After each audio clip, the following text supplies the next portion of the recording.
we've talked to, I feel like, all the leading retailers at this point, and they all say the same thing, which is like, this thing's really hard to wrap our arms around and support in an efficient way, because what's the biggest difference between regenerative and every other claim that has been meaningful?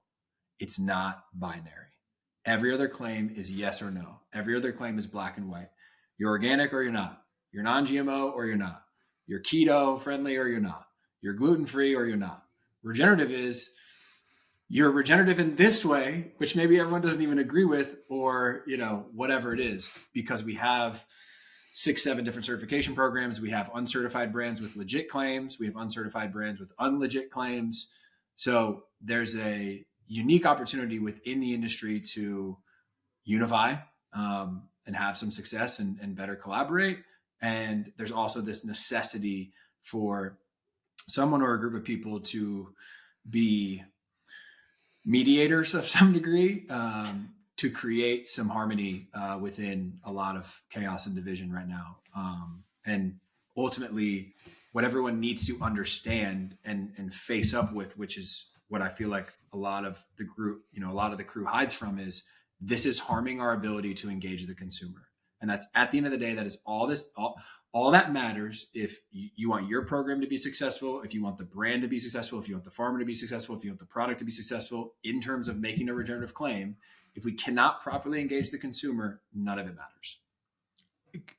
Extraordinarily well said. And I think it reminds me of a movie, let's find our common ground. Instead of all these disparate organizations focusing on the small things that make them different, let's focus on what's the 80% that all of these organizations are doing that make it, 100 times better than conventional extractive industrial ag. Can we find that common ground and say, okay, we all believe in this. That's going to be our leading market claim or hook or whatever to get retailers and consumers on board and blow up the awareness and get people to start to buy our products to solve the problem you answered for earlier. When somebody can walk into a store, they can find a regenerative product and they know what it means and they know why it's better for them and they know why it's better for the planet and they know why it's going to taste better. If we can solve for that one thing, to me, that's the biggest unlock for getting consumers on board, which at the end of the day will transition more arable land towards regenerative practices. Right. So can't overstate the importance of figuring that piece out. Yeah. And the second step after what you just said very well is we have to codify it in some way. Like that is the issue right now, is like, we have not given mainly the retailers, but these very important stakeholders that interface with the consumer, we have not given them the right tools, even if we had that consensus, to go engage the consumer with.